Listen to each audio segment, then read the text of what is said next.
তলাশ শুরু করে UP police তড়িঘড়ি তলাশ শুরু করতে করতে আমার ইউপি পুলিশ দেখতে পাই ফেসবুকে লেখা ছিল দুটো আমার মুসলমান ভাইয়ের নাম লেখা ছিল আব্দুল জব্বার আর আব্দুল সত্তার লেখা ছিল তলাশ নিয়ে টেনে হিচড়ে যখন ইউপি পুলিশ বার করলো দেখা গেল দুটো মুসলমান ভাইয়ের নাম উঠে জোরে বলেন না সুবহানাল্লাহ। ইসলাম তো সন্ত্রাসী শিখায়নি, ইসলাম জঙ্গিবাদী শিখায়নি, ইসলাম মানবতা মনুষ্যত্ব ভালোবাসা ভাতৃত্ব শিখিয়েছে। এই নাম ইসলাম। আল্লাহ কোরআন বলছে এরকম দেখো ভালিয়াদি তুমি তোমার ধর্ম করা অপরাধ দিল অপরাধ ধর্ম করতে দাও, এটাই হলো আমার কোরআন মাজিদ। আর রাসূলুল্লাহ বিশ্বনবী বলেছে লা ইয়ারহামুল্লাহু আল্লাহ ইয়ারহামুন নাস, যে মনুষ্য জাতির উপর দয়া না করবে আল্লাহ তার উপর দয়া করবে না। এটাই তো আমার ইসলাম শিক্ষা দেয়, ঠিক না ভুল? আমার দোস্ত আমার একটু বোঝার চেষ্টা করে, খেয়াল করে। তবে এটাও আমি বলে দিয়ে যাচ্ছি, যখন আল্লাহর ঘর বাইতুল্লাহ ভাঙার জন্য যখন আব্রাহা বাদশা দলবল নিয়ে এসেছিল, তাফসীরে কাসির খুলে দেখেন, তাফসীরে বাইসাবি খুলে দেখেন, তাফসীরে জালালাইন খুলে দেখেন, প্রতিটা তাফসীরে লেখা আছে আব্রাহা বাদশা তার দলবলকে যখন ওই মক্কা শরীফের মানুষরা বলল আমরা এই কাবা ঘরের দায়িত্ব নিতে পারছি না, আল্লাহ তুমি দায়িত্ব নাও, তখন আল্লাহ উপর থেকে বড় বড় পাখি পাঠাইলে ছোট ছোট পাখি পাঠিয়েছিল, তার নাম হলো আবাবিল। আর বড় বড় পাথর দিয়ে ছোট ছোট কাপড় দিয়েছিল, একটা করে কাপড় ফেলেছিল, নাচতে নাবুদ করে জমিনের সঙ্গে মিশিয়ে দিয়ে তাফসীরে লেখা আছে চরিত্র ভাষায় করে নাচতে নাবুদ করেছিল আল্লাহ। ঠিক বলছি না ভুল বলছি? যখন দেখবো কোন আমাদের রাস্তা হয় তখন আল্লাহর উপরে ছেড়ে দেব, ঠিক না ভুল? ও ভাইরা জাতরে ও নবী পাকের প্রভুকে ওয়া রাসূলুল্লাহ বিবরা শুনে গেলা যে বাবা যদি এক রাকাত নামাজ যদি মক্কা শরীফে পড়ে থাকে, এক রাকাত নামাজ পড়ার জন্য আমার আল্লাহ পাক আপনার আমার নামাজ আমলে 1 লক্ষ রিকাত সওয়াব লিখে দিয়ে থাকে।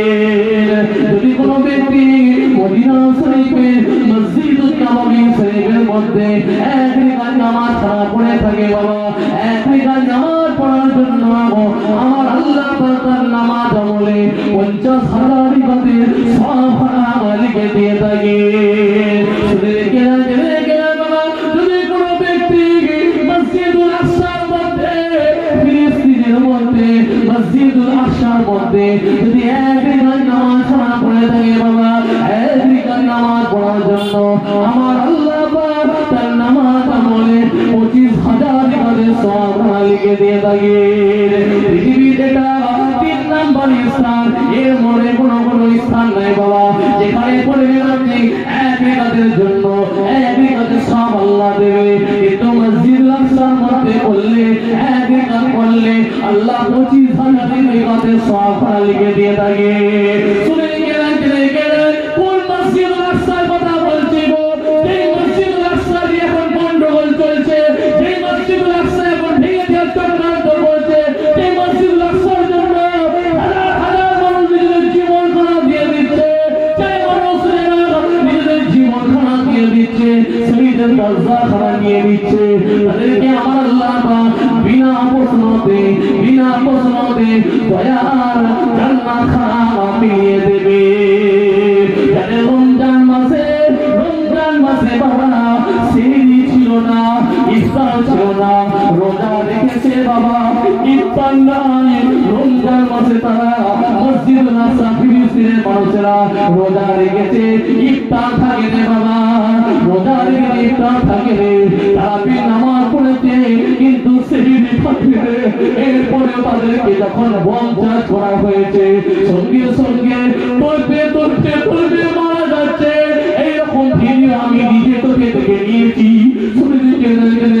বাবা যখন মারতে এসেছে একটা 4 বছরের ফুলের মতো শিশু, বাচ্চা মেয়েটাকে 4 বছরের শিশুটাকে যখন তলোয়ার দিয়ে মারতে এসেছে, ওই বাচ্চা শিশুটা বলে দিয়েছে তোরা আমার আব্বাজানকে মেরে দিয়েছিস, তোরা আমার আম্মাজানকে মেরে দিয়েছিস, তোরা আমার ভাইকে মেরে দিয়েছিস, তোরা আমার বোনকে মেরে দিয়েছিস, তোরা আমাকেও মেরে দিবি।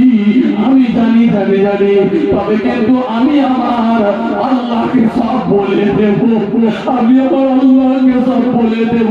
ওই 4 বছরের ফুলের মতো শিশুটা এই কথা বলেছে গো। মনে করেন একবার ওই ফুলের মতো শিশুটা যদি আপনার মেয়ে হতো, রাসূলুল্লাহ বলেছেন এক প্রান্ত থেকে অপর প্রান্ত মুমিন মুসলমান হলো তোমার ভাই ভাই ভাই ঠিক না বলে চলে গেলেন যদি আপনার ভাই হয়, যদি আপনার ভাই হয়, যদি আপনার ভাই হয়, মন করে দিকে ধাক্কা লাগবে গো, কলিজাতে ধাক্কা লাগবে। চলে গেলেন ওইটা ছিল মসজিদুল আকসা, ওই মসজিদুল আকসার জন্য জীবন দিচ্ছে, ছেড়ে তো পালিয়ে যেতে পারতো, ওখান থেকে তো বেরিয়ে যেতে পারতো, জীবনটা পেতে যেত না না না না, জীবন দিতে রাজি আছি, মসজিদুল আকসাকে আমরা দেব না দেব না দেব না এই বলে নিজেদের জীবনগুলোকে শহীদ করে দিচ্ছে।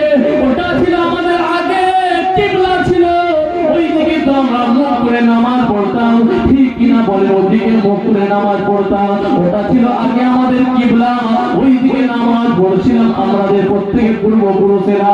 চলে গেলেন মদিনা শরীফে একটা মসজিদ আছে, এই মসজিদের নাম হলো মসজিদ কিবলাতাইন। আমি ওই মসজিদের মধ্যে গিয়েছি, এই মসজিদের মধ্যে 3 বার নামাজ আমি পড়ে এসেছি।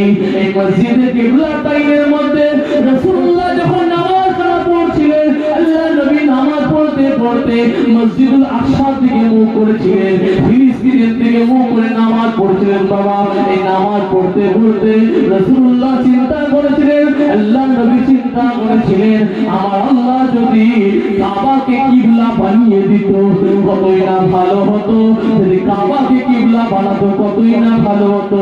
4 রাকাত নামাজের মধ্যে 2 রাকাত নামাজ রাসূলুল্লাহ পড়া হয়ে গেছে, 2 রাকাত নামাজ পড়তে বাকি আছে।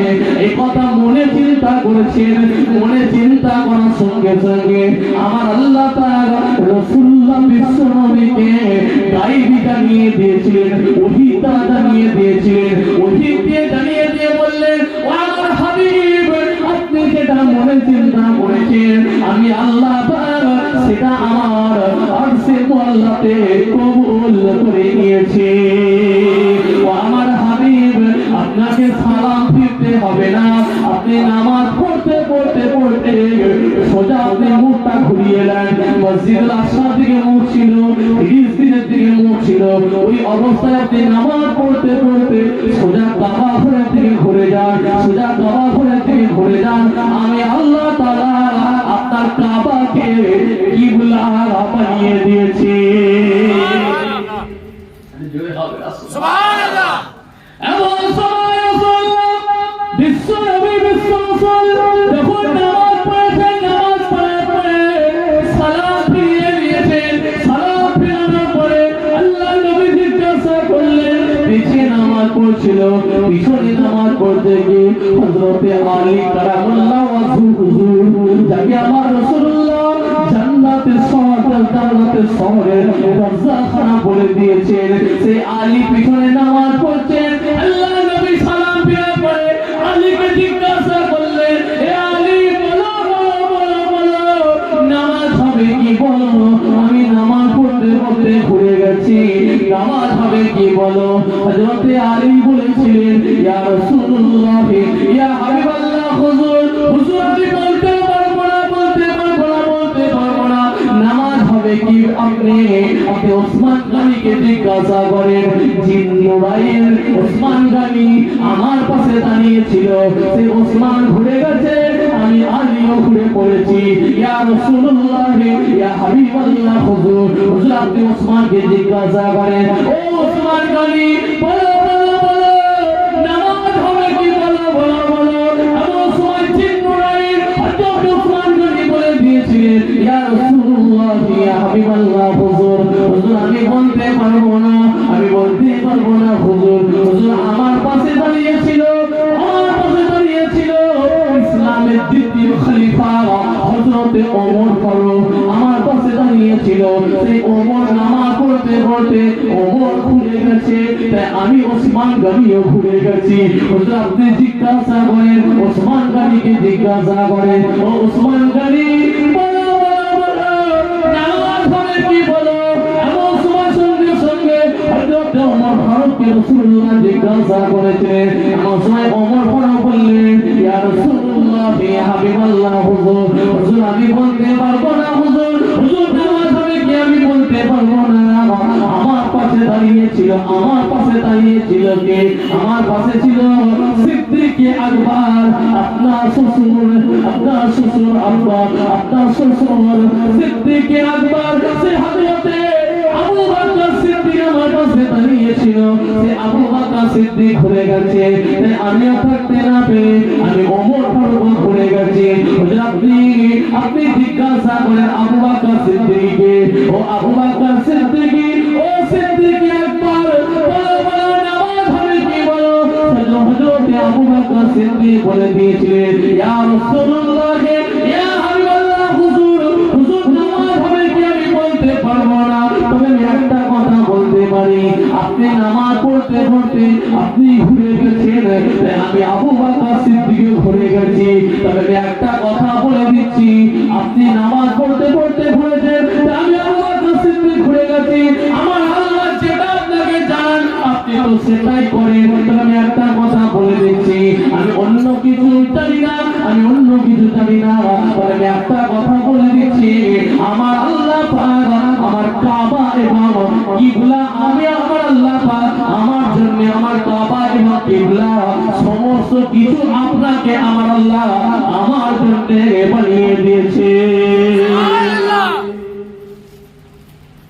বোঝা গেল? আমি ওসব বলিনি, আমার কাবা কিবলা সবই আপনি, আপনি যেটা করবেন আমি সেটাই করব। সুবহানাল্লাহ। কি মহব্বত, কি ভালোবাসা, যার কারণে তো রাসূলুল্লাহ বিশ্ব নবী তাকে সিদ্দিক আকবর অর্থাৎ সত্যবাদী তাকে উপাধি দিয়েছিলেন। সুবহানাল্লাহ। বাবা মুস্তাফা একটু বোঝার চেষ্টা করেন, লক্ষ্য করেন। বাবা মুস্তাফা আর একটু হবে না শেষ করে দেব। হ্যাঁ, বাবা মুস্তাফা মানে ছেড়ে দাও না, ছেড়ে দে মা, কেঁদে বাসি নাকি কথা বললে। বাবা মুস্তাফা শুনতে ইচ্ছা যাচ্ছে না মাল্লা চলা, এই সিগন্যাল কি গ্রিন না রেড? মাশাআল্লাহ, এই তো মাশাআল্লাহ। বাবা মুস্তাফা এর বোঝার চেষ্টা করে, যদি কি পাটা লম্বা করে বাড়িয়ে দিতে না, চোখ বুজে চলতে শুরু করতে, তাহলে আমি রেড সিগন্যাল পেয়ে যাবো। ভালো লাগে মাশাআল্লাহ, সুবহানাল্লাহ, নারে তাকবীর, আল্লাহু আকবার, দিলে একটু আমি গ্রিন সিগন্যাল পাবো। মাশাআল্লাহ। আমি আপনাদের খেদমতে ফুলপুরা শরীফে আবু বকর সিদ্দিকের মেয়ের ঘরের আওলাদ, বিশ্ব নবীর নাতি ছিল ইমাম হাসান, ইমাম হোসেন, তার রাসূলুল্লাহর নাতি ছিল। আমি ছোট হুজুর পীর কেবলার মেয়ের ঘরের আওলাদ, ছোট হুজুরের নাতি হিসাবে আপনাদের কাছে এসে হাজির হয়েছি। পেন্নাপাড়া দরবার শরীফে পীর সাহেব হুজুর পীর কেবলার ওনার খানদান সব ছিল আহলে বায়াত, অর্থাৎ আহলে বায়াত ওই সুন্দর দরবার থেকে এসেছিল পেন্নাপাড়া শরীফে। ওখান থেকে যেতে যেতে আমাদের সাদরে নামা, আমার বাড়িতে আছে টাকানা, যে সাদরে নামার মধ্যে লেখা আছে, ওখান থেকে খানদানে আহলে বায়াত থেকে শুরু করে হযরতে আলী কারামুল্লাহ আযম হুজুর পর্যন্ত পৌঁছে গেছে। ধরে বলবেন না সুবহানাল্লাহ। সেই খানদানের বাচ্চা আপনাদের কাছে এসেছে, দুদিক দিয়ে আপনাদের কানেকশন, আপনাদের কাছে আমার সঙ্গে আপনাদের কাছে নানার দিক দিয়েও আছে, দাদুর দিক দিয়ে আপনাদের সাথে কানেকশন এসে আছে। কি মহব্বত, কি ভালোবাসা আমার নামাজান ছোট হুজুরের সাথে আপনাদের ছিল, কি মহব্বত, কি ভালোবাসা পিন্নাবা শরীফের পিস্তা হুজুর কেবলা আমার দাদু জানের সাথে আপনাদের ছিল। সেই দিকে দুটি ঘরের বাচ্চা এসেছে আপনাদের খেদমতে, আমি এসে খুশিটা বেজা সত্যি করে বলে, মন থেকে বলে, ঠিক করে বলে, খুশি না বেজা? কারা কারা খুশি একবার হাত তুলে দেখার তো দেখি। এত বড় লোক খুশি নয় নাকি?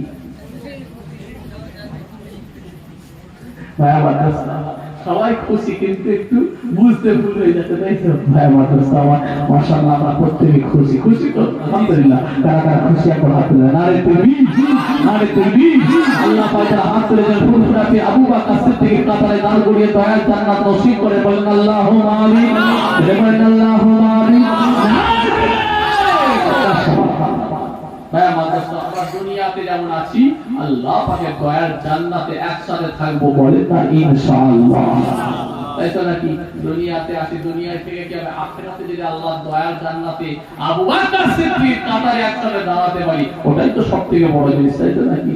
অনেকে যায় ফুলপুরা দরবার শরীফে 3 দিনের মাহফিলে যায়, ওরে বাপরে বাপ, ঘুরে ঘুরে পায়ের জুতো ছিঁড়ে ফেলে, এত ঘুরছে, এত টো করে ঘুরছে, হালুয়া রুটি মুনসুর মিঠাই আর বোরকা কিনা হয়নি।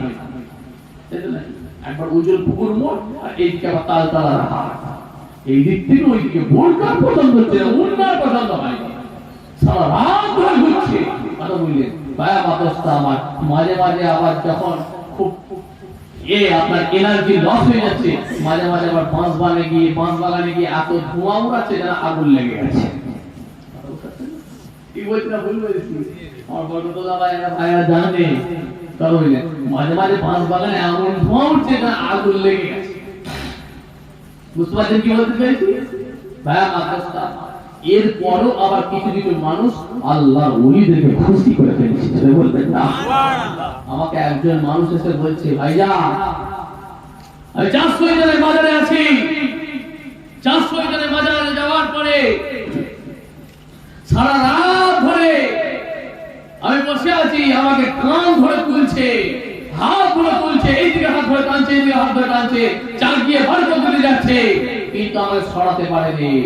আমার 400 জনের বাজার থেকে কারা ছিল, কারা জেনেরা, বলে সারা রাত ধরে টানা হিজরা করতে সরাতে পারেনি।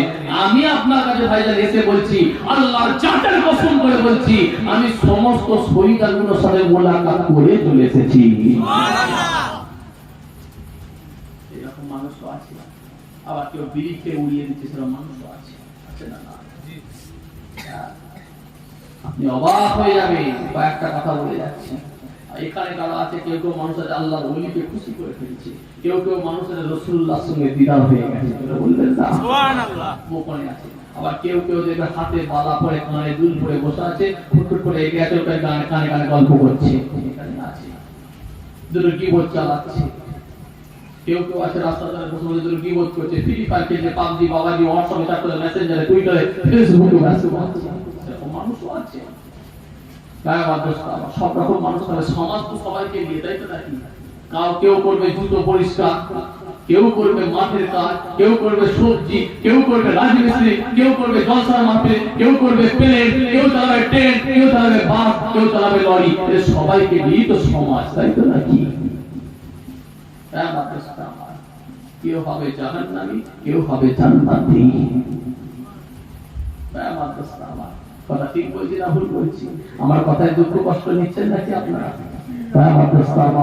শোনেন, ফুলফুরা দরবারে দাদা হুজুর কলা মাজারের দিকে যেতে গেলেন, ডান দিকে একটা টালি ছাউনি খালিজি মাদ্রাসা এখানে ঘেরা আছে, দেখেন ইট ঘেরা, জানেন? ওই জায়গাটা হলো দায়রা শরীফ। জোরে বলবেন না সুবহানাল্লাহ। জানতেন? কেউ জানতেন? একটা লোক জানতেন না? ভাই মাদ্রাসা আমার যেই জায়গাতে মুজাদ্দিদ জামান দাদা হুজুর পীর কেবলা সবাইকে আলেম ওলামাদেরকে ডেকে তাদেরকে নসিহত করতেন এবং তাদের সমস্ত ফায়সালা মিটাতেন। জোরে বলবেন না সুবহানাল্লাহ। মুজাদ্দিদ জামান দাদা হুজুর পীর কেবলা এক সময় জীবনীর মধ্যে দেখতে পেলাম কবলিলা, এক সময় হযরতে হাফিজুল্লাহ ওই জায়গায় এসেছে, এসে দেখা হয়েছে হযরতে আব্দুল মাবুদ রাহমাতুল্লাহ হুজুরের সঙ্গে। বলবেন না সুবহানাল্লাহ। নাম শুনেছেন আব্দুল মাবুদ? হ্যাঁ, নাম শুনেছেন? এই আব্দুল মাবুদ রাহমাতুল্লাহ হুজুরের সঙ্গে দেখা, এসে বলছে আমি মুজাদ্দিদ আবু বকরের সাথে দেখা করতে এসেছি। হঠাৎ করে একজন মানুষ, আপনি যাকে চেনেন না তিনিও তাকে চেনেন না, ভালো বলবেন, আমি দেখা করতে এসেছি আবু বকর সিদ্দিকের সঙ্গে।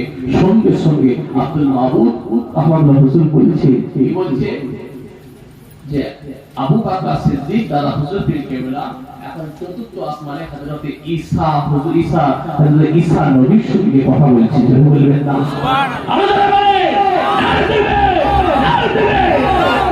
জীবনে শুনেছেন?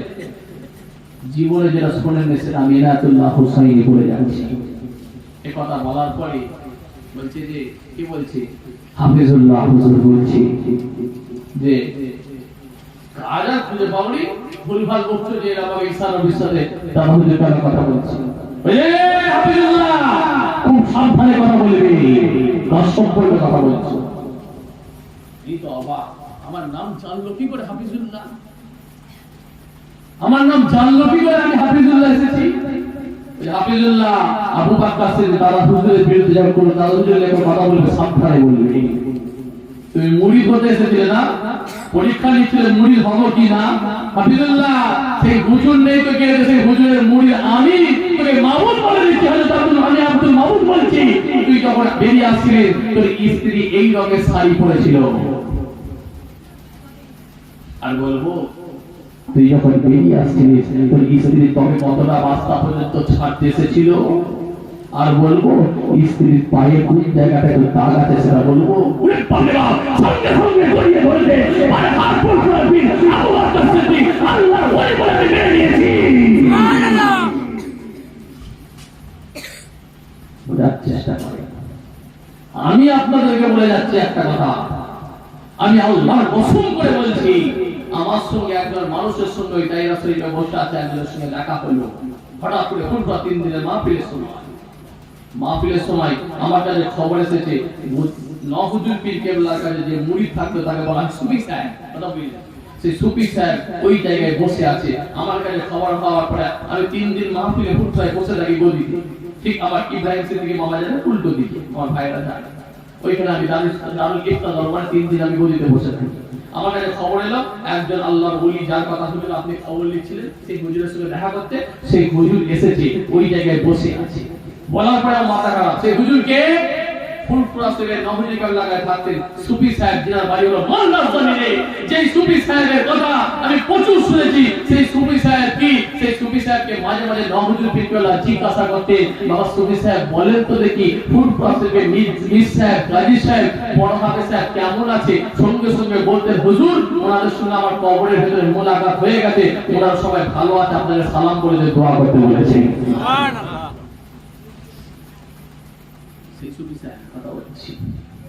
বলবো না বলবো না, আমি বলার সঙ্গে সঙ্গে শুধু তাই নয়, ওই সুফি সাহেবকে মাঝে মাঝে নওয়াজুল পীর কেবলা পরীক্ষা নেওয়ার জন্য বলতেন, বাবা সুফি সাহেব বলেন তো আসমানে হযরতে জিবরাইল আর হযরতে মিকাইল ফেরেশতা কি করছে? উনি কাস্টের মধ্যে বসে বলতেন হুজুর আজ হযরতে জিবরাইল আর হযরতে মিকাইল ফেরেশতা এই কাজ করছে। এই কথা বলার পরে মুরিদ ঠিকঠাক পেন পেয়েছে কিনা নওয়াজুল কেবলা নিজে কাস্টের মধ্যে বসে গেলেন। বসে কিছুক্ষণ পরে পিঠে হাতটা বুলিয়ে বলছেন, বাবা সুফি সাহেব আপনি ঠিক বলে দিয়েছেন। সুবহানাল্লাহ। এই সুফি সাহেবের সাথে আমার মোলাকাত হচ্ছে, তার মানে আমার কিরকম মনের ভিতরে কি জন্মে আছে বুঝতে পারছেন? সঙ্গে সঙ্গে আমাকে আমার 24 টাকা আমডাঙ্গার ভাইরা ছিল আমার সাথে, আল্লাহ কসম বলছি তারা আমার সবাই মিলে নিয়ে যাচ্ছে, তকবীর দিয়ে দিন আরে তুমি আল্লাহ আকবার ভাইয়া হুজুরকে আল্লাহ জিন্দাবাদ করে নিয়ে যাচ্ছে, যাতে রাস্তা তাদের ক্লিয়ার হয়। দিয়ে আমাকে সোজা হুজুরের কাছে হাজির করেছে।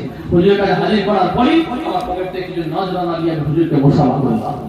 হুজুরকে গিয়ে কি দেখলাম আমি, হুজুর আপনার আমাদের মতো বড় গদিতে বসে নেই, আল্লাহর কসম হুজুর একটা তিরপলের উপরে বসে, মাটির উপরে তিরপলের উপরে বসে আল্লাহ আল্লাহ জিকিরে মশগুল আছে। সুবহানাল্লাহ। আপনি আমি যাচ্ছি জুতো ছিঁড়ে ফেলে চলে আসছি, বোরকা কিনে নিয়ে আর ভালো আরো কিনে নিয়ে, আর আল্লাহ ওইখানে উনি বসে আছে, কিছুই জানি না। ঠিক বলছি না ভুল বলছি আমার কথাটা? কষ্ট লিখছে না তো? ঠিক বলছি তো? হ্যাঁ মাদ্রাসা। আমি গিয়ে হুজুরকে কিছু আমার পকেট থেকে নজরানা বার করে মুসাফা করলাম, হুজুর নিয়েছে। সাথে আমার সাথে যারা আমডাঙ্গার ভাইরা সবাই ছিল, যে ভাইজান কি তো আমরা নজরানা দিচ্ছি, ওর ভাইজান কাকে দিচ্ছে? ভাইজান কি তো আমরা নজরানা দিচ্ছি, ভাইজান কাকে দিচ্ছে? নিশ্চয়ই কিছু ব্যাপার আছে। হতে পারে তো মাটিতে বসে থাকতে পারে, হতে পারে এরকম যায় ভাইজান কিছু বুঝতে পেরেছে। আমি তো তোকে বলি ওরাও কি করেছে, আমি দিচ্ছি দেখে দেখে ফটাফট করে মুসাফা করতে মানলাম, মুসাফা করতে মানলাম দিচ্ছি। বলছি সবার নজরানা নিয়েছে, এটা বলবেন না? সুবহানাল্লাহ। তারপরে আমি হুজুরকে কি করতে গেলাম, আল্লাহ সাক্ষী, আমি হুজুরকে একটু কদম বসে করতে গেলাম। পাই হুজুর আমার করতে দিলেন না। হুজুরের ডান পাশে একজন হাফেজ সাহেব ছিল, বাঁ দিকে একজন হাফেজ সাহেব ছিল। হুজুর জিজ্ঞাসা করছে এটা কি? হুজুর এটা হলো ছোট হুজুর কেবলার নাতি। আচ্ছা মাশাআল্লাহ। হুজুরের বয়স তখনই প্রায় 100 প্লাস, আজ থেকে 3 বছর আগে কথা বলছি। তখন হুজুরকে আমার আল্লাহ এখনো হায়াতে রেখে দিয়েছে, জোরে বলবেন সুবহানাল্লাহ। আমি মালদার জমিনে শুধুমাত্র কোন জলসা ফলসার জন্য উদ্দেশ্য নয়, শুধুমাত্র হুজুরের সাথে মোলাকাত করতে গিয়েছিলাম। তো এমন সময় হুজুরকে আমি একটা কথা বললাম, হুজুর আপনি এই বিষয়টা নিয়ে আমার জন্য দোয়া করবেন। ভালো করে শুনবেন, এই কথাটা মেন কথা আমি বলতে চাচ্ছি না। হুজুরকে বললাম, হুজুর আমি একটা বিষয় বললাম, হুজুর এই বিষয়টা নিয়ে আপনার জন্য দোয়া করুন। তো হুজুরের কথা এত ক্ষীণ সহকারে, এত আস্তে আস্তে কথা, হুজুরের কথাটা আমার কাছ থেকে তৃতীয় ব্যক্তি কেউ শুনতে পাচ্ছে না, আমি আমার নিজের কানটা হুজুরের ঠোঁটে লাগিয়ে দিয়েছি, এত আস্তে আস্তে বলে জয় পেয়ে গেছে, 100 উপরে বয়স। তো হুজুর আমার কানে কানে বলছে, বাবা যা দোয়া চাও বাবা ওইখানে ছেড়ে না।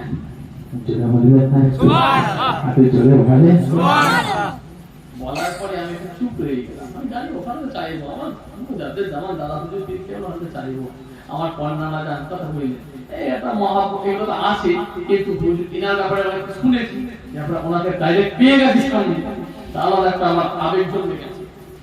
তো তখন আমাকে সুফি সাহেব বলছে, বাবা একটা কথা বলবেন, ওটাই যে আল্লাহ বলি যে আসমানের কথা বলতে পারে, তিনি কি বলছে? তিনি আমাকে বলছে, বাবা আমি আপনার নহজুল কেবলার কাছে একবার ওনার দলিলে দাঁড়িয়ে আছি, শুনবেন ভালো করে কথা, আমি নহজুল কেবলার মুরিদ, আমি নহজুল কেবলার দরবারে একবার দাঁড়িয়ে আছি। দাঁড়িয়ে থাকার পরে একজন মানুষ খুদা নহজুল কেবলার দরবারে টুকটু টুকটু টুকটু করে এসে নহজুল কেবলাকে বলে, হুজুর আমি আপনার কাছে এই বিষয়ে একটা জিনিস জানতে চাইছিলাম। সেই ব্যক্তি বলছে নহজুল কেবলা, তা আপনার কাছে এই বিষয়ে একটা জিনিস জানতে চাইছিলাম। তো নহজুল পীর কেবলা তখন বলছে যে যা জানবার আব্বার কাছে জেনে নেন। যেটা বলবেন না সুবহানাল্লাহ, আব্বাকে হুজুর পীর কেবলা বলে যা চাইবার আব্বার কাছে জেনে নেন। তখন সেই ব্যক্তি বলছে, হুজুর নহজুল কেবলা কি আমাকে শোনাতে শুনি যায়।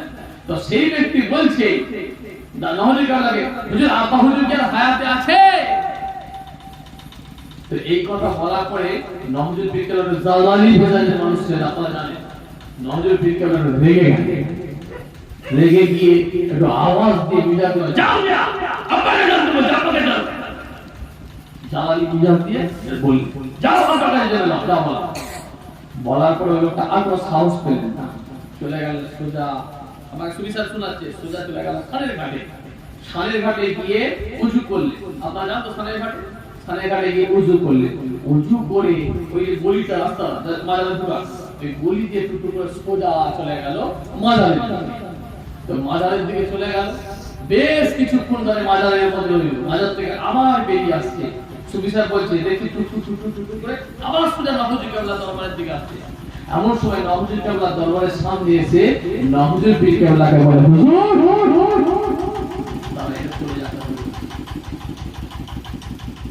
নহজুল কেবলা দরবারে এসে নহজুল পীর কেবলাকে বলে, হুজুর আপনি আমাকে আব্বা হুজুরের কাছে পাঠিয়ে দিলেন, আমি আব্বা হুজুরের মাজারের মধ্যে যখন ঢুকে গেলাম, আব্বা হুজুরের মাজারের সামনে গিয়ে দেখলাম, আল্লাহর জাতের কসম করে বলছি, মুজাদ্দিদ জামান আবু বকর সিদ্দিকীর সাথে আমার মুলাকাত হয়ে গেছে।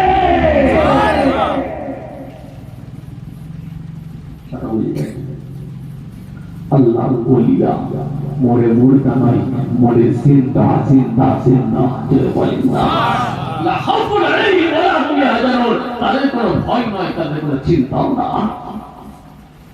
আমাকে সুফি সাহেব এই ঘটনাটা পুরো শোনালেন,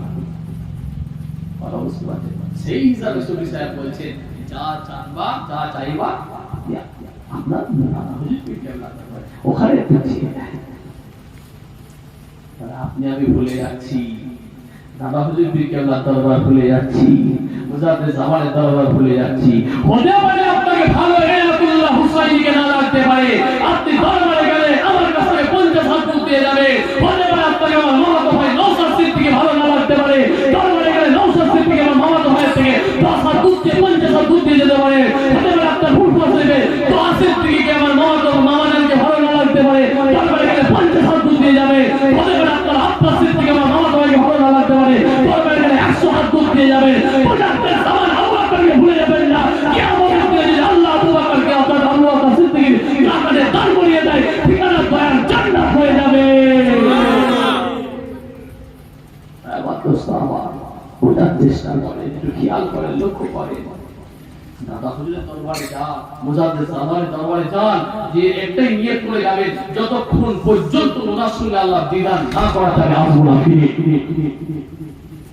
পারবেন, সে এগিয়ে নিতে পারবেন, সে বিশ্বাস নিতে পারবেন, নিজের উপরে দুর্বল আপনি আমি ঠিক না হবে না, আমার দ্বারা হয় আমি আমার পারবো, আমার গুণাগার আর কি আছে?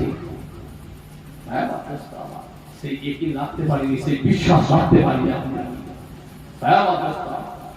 দাদা হুজুর পীর কেবলা মেহমানদের সঙ্গে বাইরে কথা বলছে, নহুজুর পীর কেবলা আমার নামাজান বাইরে বেরিয়ে এলেন। কি নাম ছিল? নাজমুস সাদাত সিদ্দিকী। বাইরে বেরিয়ে মেহমানদের সঙ্গে কথা বলছে, তখন ছোট্ট বয়স তো, বাচ্চা বয়স, তখন বাইরে বেরিয়ে মেহমানদের সঙ্গে যখন কথা বলছে, তখন কি করেছে? বাইরে বেরিয়ে খুব গজল পড়ছে, নাচ পড়ছে। এমন সময় দাদা হুজুর পীর কেবলা মুজাদ্দিদ জামান একটু বকা দিলেন, হে নাজমুস সাদাত, বাড়ি যাও, বাড়ি যাও। বলার পরে নহুজুর পীর কেবলা বাড়ির ভিতরে ঢুকে গেলেন, চলে গেলেন বাড়ির ভিতরে।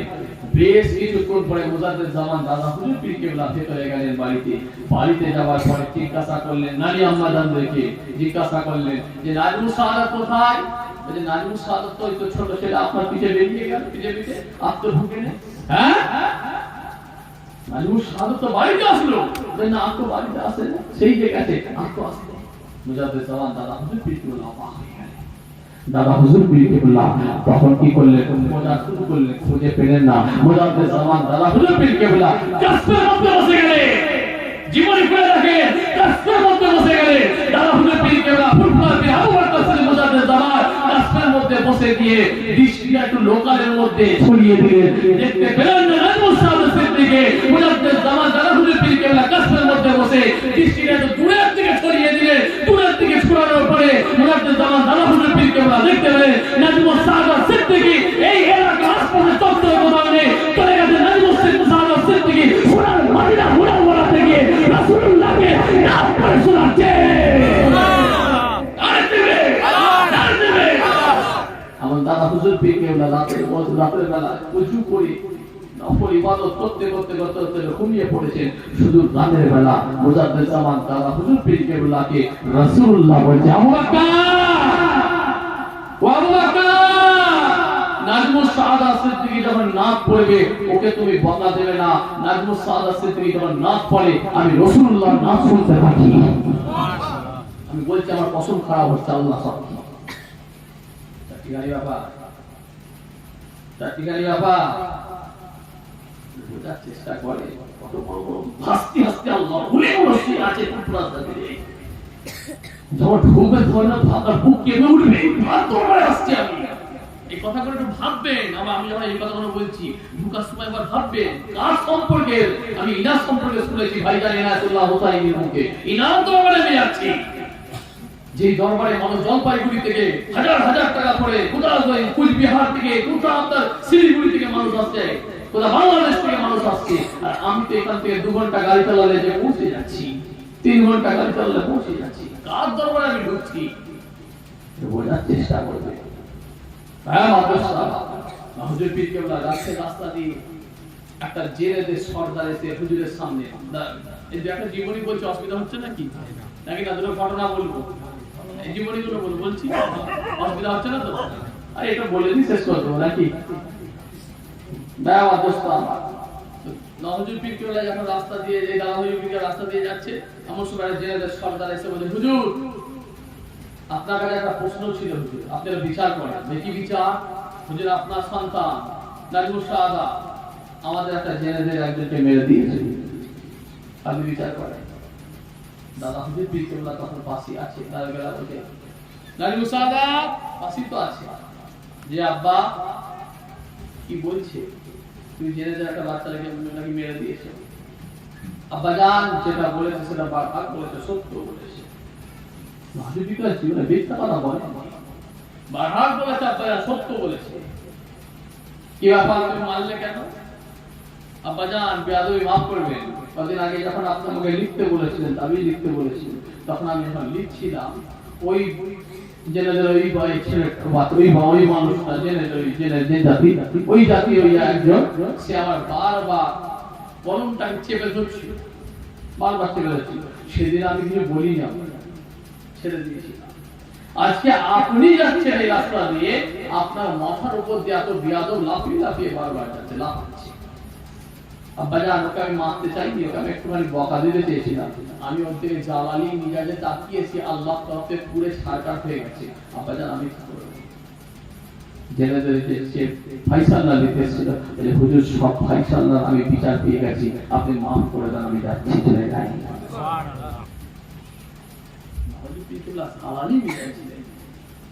তাকালে জেনারেল তার পুরো ছাড়কান দিয়ে চালালি মস্ত বড় আল্লাহর ওলি ছিলেন, সব হুজুরাই আল্লাহর ওলি ছিলেন, মস্ত বড় বড় কাইয়ুম জামান বড় হুজুর পীর কেবলা, মুফতি আযম বিন হুজুর পীর কেবলা। দাদা হুজুর পীর কেবলা বললে আমার বড় ছেলে যে কথাগুলো বলে সেই কথাগুলো বাবা আসমানি কথা বলে, যদি বলবেন না সুবহানাল্লাহ। আমার মেজো ছেলে যে কথাগুলো বলে সে সব কিতাবি কথা বলে, কোনো গাঁজাখুরি কথা বলে না, যদি বলবেন না সুবহানাল্লাহ। কাইয়ুম জামান বড় হুজুর পীর কেবলা, মুফতি আযম বিন হুজুর পীর কেবলা, মারিফাতের ভান্ডার সিদ্দিক হুজুর পীর কেবলা, যদি বলবেন না মুনাজ্জাল ওলি হুজুর পীর কেবলা, আশিকে রাসূল সুলতানুল ওয়াইজিদ নানাজান ছোট হুজুর পীর কেবলা। সুবহানাল্লাহ, কি আল্লাহ ওনাদেরকে নিয়ামত দিয়েছিলেন, কি বড় বড় আল্লাহ পাক অধিকারী করেছিলেন। হ্যাঁ বাবা, কথা কথা বলবো, আমার বাড়িতে আপনারা গেছেন নাকি জানি না, গেছেন আমার দরবারে বাড়িগুলো দরবারে গেছেন, রহমাতুল্লাহ ভাই, আমার তো বলছেন ভাই, ভাইরা অনেকে গেছেন, আলহামদুলিল্লাহ আপনারা অনেকে গেছেন। রাস্তার ধারে বাড়ি, রাস্তার ধারে বাড়ি, এখন তো 3টে দরজা পার হলে বাড়িতে যাওয়া যায়। নামাজ মাগরিবের সময় সকলে মিলে দাওয়াতে চলে গেছে, দাওয়াতে চলে গেছে, দাওয়াতে চলে যাওয়ার পরে আমার আম্মা জান ঘরে আছে, ছোট হুজুর পীর কেবলার মেয়ে, জানেন তো নাকি? আমার ছোট হুজুর পীর কেবলার ছোট আহলিয়া বড় মেয়ে হলেন আমার আম্মা জান। আহলিয়াদের মধ্যে একটাই নিয়ামত বেঁচে আছে, আমার নানি জান এটাই বেঁচে আছে। আল্লাহ হায়াতে তৈয়বা দান করে, বলেন আল্লাহুম্মা আমিন। অসুস্থ তো এই নানি জানের 4 সন্তান, 4টে ছেলে 2টো মেয়ে। 4টে ছেলে কোন কোন? 4টে ছেলের মধ্যে একটা হলো আলী আকবর সিদ্দিকী, জানেন, একটা হলো ওসমান সিদ্দিকী, মরহুম ওসমান সিদ্দিকী, আর ইন্তেকাল হয়ে গেছে। হযরত পীর মরহুম ওসমান সিদ্দিকী, হযরত পীর আলী আকবর সিদ্দিকী, হযরত পীর আলী আসগর সিদ্দিকী, হযরত পীর হাসান সিদ্দিকী। এই চারজন হলেন আমার ওই নানি জানের 4টে ছেলে আর 2টো মেয়ে। একটা মেয়ে ফুটপাতে দিয়েছে আর একটা আম্মা জান। আম্মা জান হলো বড় মেয়ে। মাগরিবের নামাজ পড়েছেন, আম্মা জান নামাজ পড়ে সালাম ফিরিয়েছেন। সালাম ফিরানোর সঙ্গে সঙ্গে আম্মা জান দেখলেন যেন কি একটা মানুষ শর্ট করে ঘরে ঢুকে যাওয়ার পরে আম্মা জান চিন্তায় পড়ে গেল, আল্লাহ আমার আব্বা তো আমাকে 12 বছর বয়স থেকে পড়াশোনা করিয়েছে, আল্লাহ কি হবে, বাইরের মানুষ ঢুকে গেলে বের করবো কি করে, আল্লাহ চিন্তায় পড়ে গেল। আমাদের একটা ঘর থেকে একটা ঘরে যাওয়া যায়, ওই ঘরে আম্মা জান একটা খালা ছিল, সেই খালাকে বলতে যাচ্ছে, পুরুষ মানুষ কেউ না, কারণ এই ঘরে দিয়ে যাচ্ছে, আম্মা জান জানো তো ওই ঘরে ঢুকেছে, এই ঘরে যখন বলতে যাচ্ছে তখন দেখছে ওই ব্যক্তি ওই ঘরে ঢুকেছিল, এই ঘরের দরজার মুখে দাঁড়িয়ে আম্মা জান যখন বেরিয়ে ওই ঘরে যেতে যাচ্ছে, আম্মা জানের মাথায় ঠিক এইভাবে হাত বোলাচ্ছে, বলছি বাবা চিন্তা করো না, আমি তোমার আব্বা ছোট হুজুর এসেছি। আমার জায়গায় যদি অন্য ঠোঁট ঢুকে যেত তাহলে বের করতে কি করে, করছি রাস্তার ধারে বাড়ি, সবসময় খিল লাগিয়ে রাখবে, এই কথা বলে টুকটুক করে বেরিয়ে যায়। যেটা বলবেন না আল্লাহর কসম করে বলছি, আমার আম্মা জান আমি জানিয়েছি। কি নিয়ামত, কিভাবে নজর আছে প্রতিটা ছেলে প্রতিটা মেয়ের প্রতি, এখনো কি নজর আছে? 21টা ছেলে 17টা মেয়ে, কি বড় খানদান আল্লাহ, কি বড় পরিবার আল্লাহ দিয়েছিলেন। হ্যাঁ মাদ্রাসা সবগুলো রাখবেন, ওনাদের নেক নজর নির্ভয় পেয়ে যাবেন। ইন্তেকালের পরে বাবার মুখটা নানাজান খুলিয়ে দিয়েছে, যেটা বলবেন না আল্লাহ খুলিয়েছে ওনার ওসিলা। হ্যাঁ মাদ্রাসা বোঝার চেষ্টা করেন, খেয়াল করেন। তো যাই হোক, শেষ অসুবিধা হচ্ছে না, কষ্ট হচ্ছে তো, সামনে একটা রাত হয়ে গেছে, তো 11টা 20 হয়ে গেছে, কোনো বিষয় তোমার শেষের দিকে আগায় বেচারা বলতে চাইছে না, মন চাইছে না, কিন্তু কি করবে, সবাই মানুষ কি বলবে, সবাই মনটা বেচারা মনটাও চাইছে না। আপনাদের প্রত্যেকেরই তাই একই অবস্থা আমার মনে হয়। তো যাই হোক, বলতে গেলে এখন 1-1.5 ঘন্টা কোথা দিয়ে চলে যাবে ভাই, কোথা দিয়ে চলে যাবে। তো যাই হোক, ও শেষের দিকে গিয়েছি, তবে একটা কথা বলে দিচ্ছি, শুনে কেনা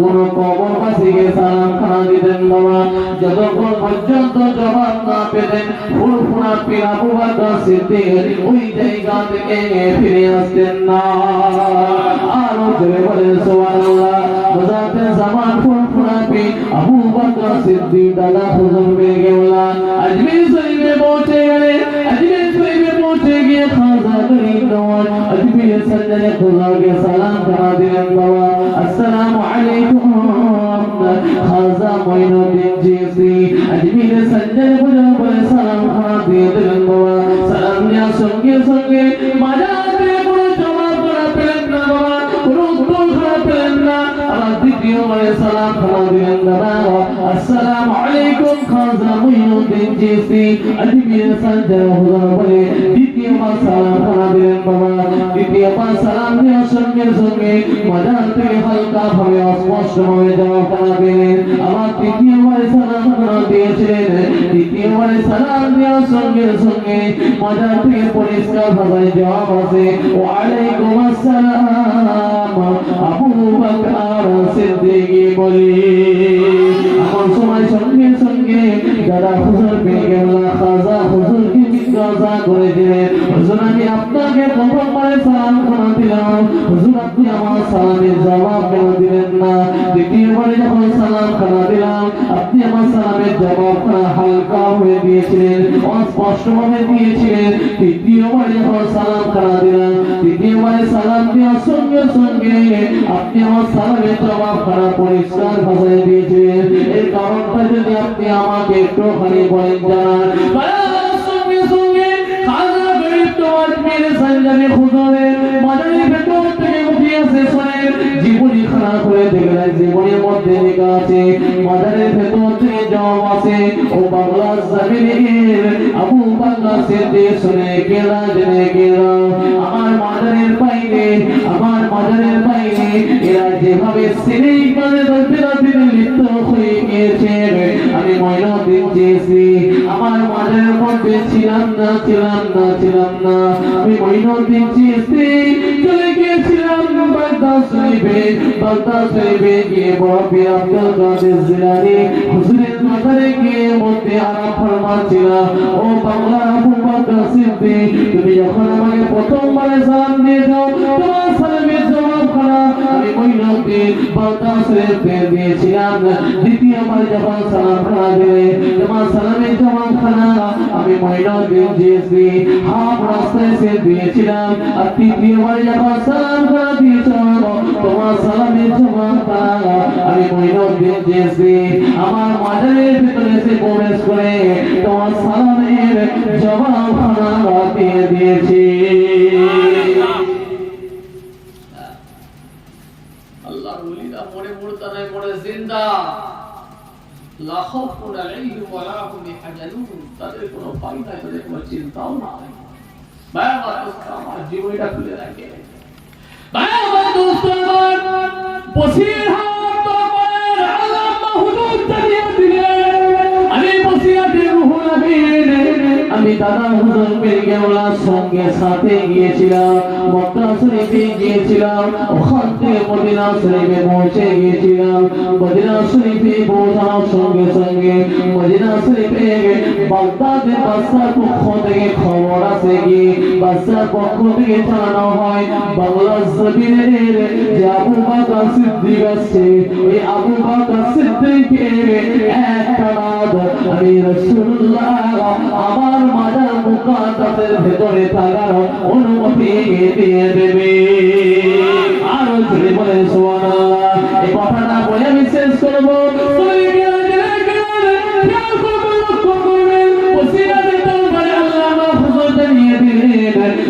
আবু বকর সিদ্দিকের সঙ্গে আমি রুহুল আমিনের সঙ্গে গিয়েছিলাম সাথে গিয়েছিলাম আমি রুহুল আমিন দেখতে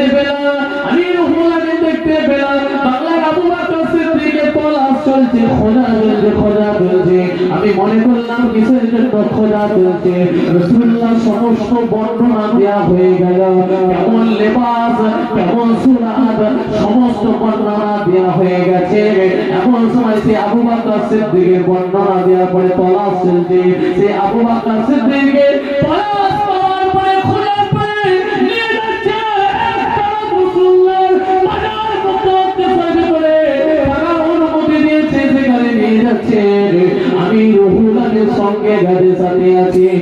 রুহুল আমিন বাইরে দাঁড়িয়ে আছি, আমি রুহুল আমিন বাইরে আছি। আমাকে মুজাদ্দিদ জামান আবু বকর সিদ্দিক ভেতর থেকে ইশারা করে ডাকে, ও বাবা বড় মাওলানা, ও বাবা বড় মাওলানা, ও বাবা বড় মাওলানা, তুমিও ভেতরে আসো। আমি রুহুল আমিন ভেতরে করে শুনলাম, আমি রুহুল আমিন ঢুকে বললাম, বাইরে দাঁড়িয়ে আছেন কে? বাইরে দাঁড়িয়ে আছেন আপনাদের কাইয়ুমুজ্জামান হযরত বড় হুজুর পীর কেবলা, আর বড় মারা যান, তিনিও সঙ্গে ছিলেন। রুহুল আমিন হুজুর বললেন, এই বড় মাওলানা আমি রুহুল আমিন বলছি, হযরত বড় হুজুর পীর কেবলা গো ডাকা হলো। বড় হুজুর পীর কেবলা ভেতরে, আমি রুহুল আমিন ভেতরে। আমি রুহুল আমিন ভালো করে লক্ষ্য করলাম, ভালো করে খেয়াল করলাম, আজকে কি ঘটনা ঘটে ভালো করে দেখি, ভালো করে দেখার পরে লক্ষ্য করার পরে তলাশ দিয়ে দেখতে পেলাম, আমি রুহুল আমিন দেখতে পেলাম মুজাদ্দিদ জামান ফুরফুরা পীর আবু বকর সিদ্দিক দাদা হুজুর পীর কেবলা আল্লাহ নবী আল্লাহ রাসূলকে সালাম খানা দিলেন, বাবা আসসালামু আলাইকুম ইয়া রাসূলুল্লাহ ইয়া হাবিবাল্লাহ হুজুর বলে সালাম খানা দিয়ে দিয়েছিলেন। সালাম দেওয়ার সঙ্গে সঙ্গে মজাতে জবাব আসে, ওয়া আলাইকুম আসসালাম আবু বকর সিদ্দিকী বলে। আর জোরে বলে সুবহানাল্লাহ। শুধু তাই নয়, শুধু তাই নয়, আমি রুহুল আমিন দেখতে পেলাম রাসূলুল্লাহর মাজার মুকাদ্দাসের ভেতর থেকে একটা লাইট বেরিয়ে, একটা জ্যোতি বেরিয়ে, একটা আলো বেরিয়ে সঙ্গে সঙ্গে আবু বকর সিদ্দিকের হাত পর্যন্ত চলে এসেছিল। তাই আমি রুহুল আমিন মনে করেছি, আমি রুহুল আমিন মনে করেছি মুজাদ্দিদ জামান দাদা হুজুরের সঙ্গে রাসূলুল্লাহর মুসাফা হয়ে গিয়েছে।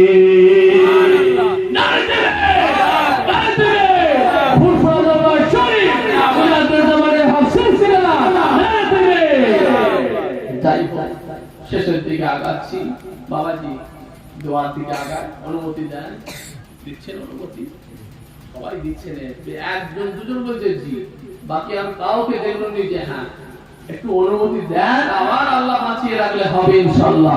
একবার বলেন, শেষের দিকে আমি আগিয়ে যাচ্ছি, দোয়া করছি, অনুমতি দেন, হাত তোলেন। কি বলতে চাইছেন একবার বলেন তো দেখি। হ্যাঁ না ভাই না, আবার বললে হবে ইনশাআল্লাহ। আর ওটা বাড়িতে যাচ্ছে, আর ওটা বাড়িতে যাচ্ছে। আমার কি বলছে, আমার ভাইজান কি বলছে যে শেষ করি, হ্যাঁ কি কি বলছে শেষ করি, হ্যাঁ আবার আল্লাহ করলে হবে, আল্লাহ বাঁচিয়ে রাখলে। আমার ভাইজান তো বলেছে, ভাইজান আল্লাহ যতদিন আপনার হায়াতে রাখবে আমাদের দাওয়াতে আপনাকে আসতে হবে, এত ভালোবাসে বেচারা মহব্বত, আল্লাহ আপনার হায়াতে তো ইবাদত করে, বলেন আল্লাহুম্মা আমিন। আল্লাহ আপনাদের সকলকে ভালো রাখেন, সুস্থ রাখেন, হায়াতে তো ইবাদত করেন, আমিন। আমার কথায় কোনো দুঃখ কষ্ট পেয়েছেন নাকি? জলসে খুশি হয়েছেন তো নাকি দুঃখ পেয়েছেন? খুশি তো আলহামদুলিল্লাহ। আল্লাহ আমাদের সঙ্গে সম্পর্ক মহব্বত ভালোবাসা আপনার সঙ্গে একসাথে রাখে, আমরা দুনিয়াতেও একসাথে থাকবো ইনশাআল্লাহ, আল্লাহর দয়ার জান্নাতে একসাথে থাকার তৌফিক দান করেন, আমিন। এই দোয়া করবেন যেন আমরা দাঁড়াতে কাতারে, যেন আবু বকর সিদ্দিক কাতারে যেন একসাথে দাঁড়াতে পারি কাল কিয়ামতের ময়দানে, বলে আমিন। এই দোয়া করবেন, ভালোবাসা রাখবেন, সম্পর্ক রাখবেন, যোগাযোগ রাখবেন। আমার দরবারে আমি এতিমখানা করেছি, এতিমখানা করেছি, এতিমখানায় আপনারা প্রত্যেকে যাবে, ছেলে ভর্তি নিয়েছি, আজ থেকে অ্যাডমিশন চালু করেছি, যত ছাত্রতা থাকে সব ছাত্রদের সব থাকা খাওয়া, আগে যারা ভর্তি